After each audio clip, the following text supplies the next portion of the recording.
এখন যদি জোর করে ওকে আটকে রাখি, বলি যেতে হবে না, ওর তো মনে একটা আক্ষেপ থেকে যাবে। আর যদি আমার উদ্দেশ্য হয় যে ও ভালো থাকুক, তাহলেও যেখানে গিয়ে ইচ্ছে থাকুক, ভালো থাকাটা ইম্পর্টেন্ট।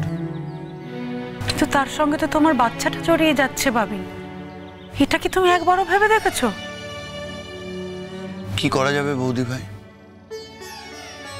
নিশ্চয়ই গুনগুন ঈশানের কথা ভাববে, মা হিসেবে ওর যা দায়িত্ব আছে সেগুলো পালন করার চেষ্টা করবে।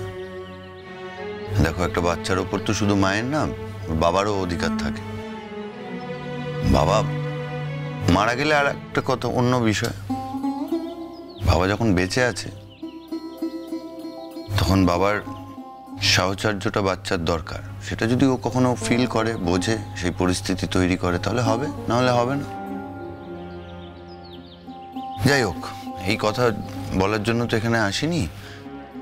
বিষয়টা হচ্ছে যে আমরা প্রত্যেকেই খুব খুশি সাজির জন্য, তাই তো?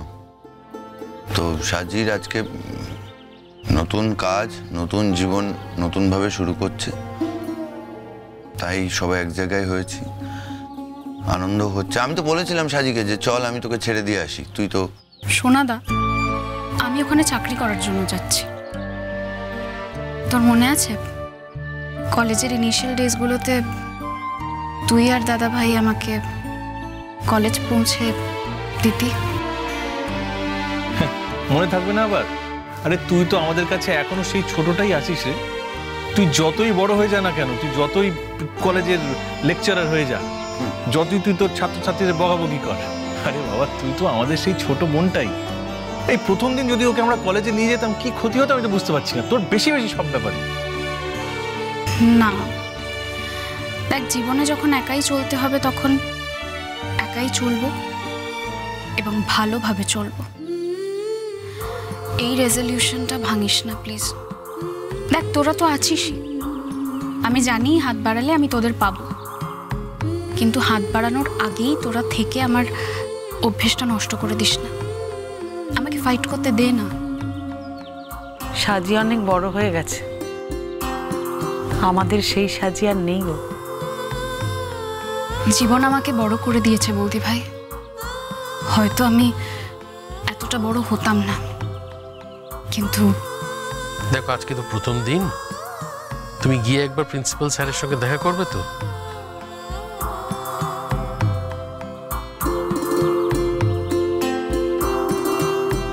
করব। শোনো সাজি, মানে ঠিক কিভাবে বললে তুমি বুঝতে পারবে আমি জানি না, কিন্তু তোমার সঙ্গে অনেক খারাপ ব্যবহার আমি করেছি, সেগুলো স্বাভাবিকভাবেই তোমার খারাপ লেগেছে। কিন্তু একটা জিনিস একটু বোঝার চেষ্টা করো, যে ব্যবহারই তোমার সাথে করে থাকি না কেন, আসলে তোমার ভালোবাসি বলেই করেছি, তুমি আমার সন্তান বলেই করেছি, তোমার ভালো চাই বলে। তাই জেনে রেখো, সমস্ত খারাপ ব্যবহার যেগুলো তুমি আমার থেকে পেয়েছো, তার পেছনে আসলে ভালোবাসা ছিল। আশা করি তুমি সেটা বুঝবে মা। বাবা, এখন এসব কথা বলার কোনো দরকার নেই। আলবাত বলবে, 100 বার বলবে, কেন বলবে না? তাছাড়া ওরও তো কিছু দোষ আছে। তোমাকে তো কম কথা বলেনি, বকাঝকা কম করেনি তোমাকে। অবশ্য আমরা ওকে শাসন করেছি, তো ওর মধ্যে একটা ফ্রাস্ট্রেশন কাজ করেছে। মেয়ে দুঃখে আছে বলে এই সমস্ত কথাগুলো বলে ফেলেছে, হয়তো তোমার সঙ্গে মিসবিহেভ করে ফেলেছে। কিন্তু একটা কথা তুমি মাথায় রাখবে সাজি, আমাদের বাড়ির সবাই কিন্তু তোমার মঙ্গল চাই। জ্যাঠাই, আমাকে কি এই কথাটা আজ তোমাদের বলে দিতে হবে? আমি কি জানি না যে এ বাড়ির প্রত্যেকে আমার ভালো চায়, আমার মঙ্গল চায়? আমি তো জানি। যাক, আমি আর বেশি দেরি করব না, প্রথম দিন তো, আমি দেরি করতে চাই না, বেরোতে হবে। বেরোবে, কিন্তু তার আগে তোমাকে কয়েকটা জরুরি কথা আমার বলা দরকার। দেখো সাজি, তুমি আজকে একটা নতুন জীবনে প্রবেশ করতে চলেছো, তো তোমাকে একটা কথা বলি, মাথা ঠান্ডা করে শোনো। দেখো, তোমার বাবার না সেই অর্থে জীবনে কোনো অ্যাসপিরেশন কোনোদিন ছিল না, কোনো অ্যাম্বিশনও ছিল না। অ্যাসপিরেশন বলতে যদি বলো তাহলে একটাই ছিল, সেটা হচ্ছে এই পরিবারের সকলকে নিয়ে একসাথে হৈ হৈ করে বাঁচা, জড়িয়ে থাকা, সেই দিক থেকে দেখতে গেলে আমি আমার অ্যাসপিরেশন একরকমভাবে ফুলফিল করতে পেরেছি। তোমাকে ছোট থেকে দেখেছি, তুমি চিরকালই চেয়েছিলে লেখাপড়ার জগতে একটা কিছু করতে। আজ তুমি এত বড় একটা চাকরি পেয়েছো, তুমি তোমার অ্যাসপিরেশন ফুলফিল করতে পেরেছো সাজি। আর ডে ওয়ান থেকে দেখেছি যে এই লেখাপড়ার বিষয়টা, তোমার অ্যাম্বিশনের বিষয়টা, তোমার সবচেয়ে বড় অনুপ্রেরণা যদি বলো তাহলে সেটা ছিল তোমার সোনাদা। তোমার সোনাদাও ছোট থেকে লেখাপড়া নিয়েই বড় হয়েছে এবং একটা জায়গায় পৌঁছেছে। বাবা হিসেবে একটা অনুরোধই করব তোমাকে, ঠিক যেমন তোমার সোনাদা তার জগতে একজন বড় সায়েন্টিস্ট হয়ে নিজেকে প্রমাণ করেছে, আমি আশা করব সাজি যে তুমি তোমার জগতে অর্থাৎ লেখাপড়ার জগতে, অধ্যাপনার জগতে একটা বড় জায়গায় পৌঁছানোর চেষ্টা অন্তত করো, একজন বড় অধ্যাপক হওয়ার চেষ্টা করো।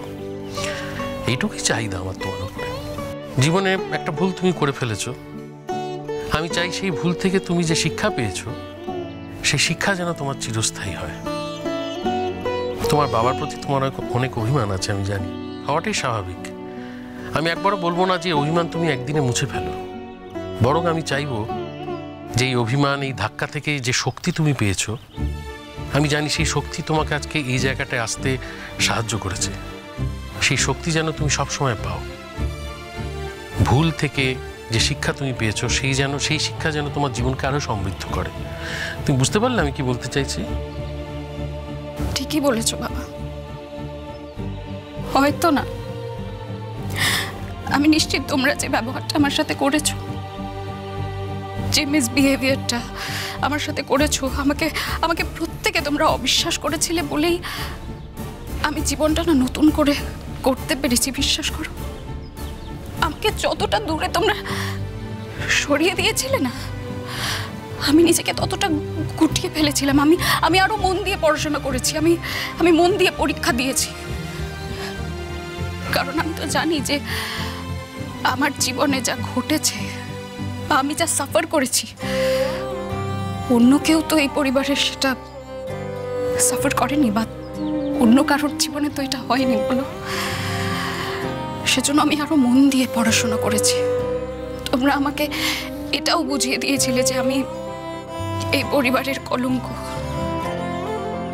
স্বাভাবিক, আমার জীবনে যা হয়েছে আমার জন্যই তো তোমাদের প্রত্যেকের মান সম্মান সবটা হারিয়ে গিয়েছিল, তাই না? সেই মান সম্মানটুকু তো আমাকে ফিরিয়ে দিতেই হতো বলো। আমি শুধু চেষ্টা করেছি, বিশ্বাস করো, যাতে তোমাদের মান সম্মানটা আমি ফিরিয়ে দিতে পারি, আমার মান সম্মানটা আমি ফিরিয়ে নিতে পারি, ব্যাস। আমি আর কিছু করি। তোমরা যদি সিদ্ধান্ত নিয়েই থাকো কি করবে সব ব্যাপারে, তাহলে তো আমাদের এখানে থাকা না থাকার কোনো মানেই হয় না। সোনুরূপ, এমন নয় যে আমাদের তোমার সঙ্গেই থাকতে হবে। তুমি আমাদের একমাত্র ছেলে, তাই চেয়েছিলাম সারা জীবন একসঙ্গেই থাকবো। কিন্তু সেখানে যদি আমাদের কথার কোনো দাম না থাকে, আমাদের কথা বলার কোনো অধিকার না থাকে, সামান্য কথাতে যদি তোমাদের মনে হয় যে তোমাদের স্বাধীনতায় হস্তক্ষেপ করছি, তোমাদের দুজনের মধ্যে ঢুকে পড়ছি, তাহলে তো আমরা মুখ বুজে থাকতে পারবো না। আফটার অল তুমি আমাদের একমাত্র সন্তান, আমাদের বরং অন্য কোথাও চলে যাওয়াই ভালো। আমি বুঝতে পারছি না বাবা, মানে কোথা থেকে কি কথা আসছে, কি বলছো তোমরা এসব? আসছে তো তোমার বউয়ের জন্য। তোমার বউ যদি এটাকে স্বাভাবিকভাবে নিত তাহলে তো এসব কথা আসতোই না। আচ্ছা, ওর মা যদি বলতো ওকে ডাক্তার দেখানোর কথা, তাহলে কি ওই এটা নিয়ে এই তাণ্ডবটা করতো? এখানে তো তাই হচ্ছে, একদম মুখ ভার করে আছে। কেন মুখ ভার করে আছে কেন? মামনি, আমার এই জন্য মুখ ভার নয় যে তুমি আমাকে ডক্টরের কাছে যাওয়ার জন্য অ্যাডভাইস করেছো। তুমি আমার সঙ্গে যেইভাবে কথা বলেছো সেইভাবে আগে কখনো বলনি। ইভেন আমি তো সব কথা রূপাঞ্জনকে বলিনি। না না না, তুমি বলো বলো, তুমি রূপাঞ্জনকে দিয়ে আমাকে অপমান করাবে, এটাই তো তোমার ইচ্ছে। আমি শুনছি সব, বলো। এটা হচ্ছে কি? এইভাবে কথা বলছো কেন? তো তুমি শুনতে পাচ্ছ না ওরা কিভাবে কথা বলছে? ও বলছে আমি নাকি এমন কিছু কথা বলেছি যেটা ও রূপকে বলতেই পারিনি। তো বলুক না এখন আমি কি বলেছি। বিষয়টা তুমি কমপ্লিটলি মিসআন্ডারস্ট্যান্ড করছো, তুমি ভুল বুঝছো। তুমি আমি কিছু মিসআন্ডারস্ট্যান্ড করিনি। তোমরা একটা সোজা জিনিসকে জটিল করছো আর ঘুরিয়ে পেঁচিয়ে কথা বলছো, যে জিনিসটা আমার খুব খারাপ লাগছে। চিনিকে তো আমি সেরকম ভাবিনি।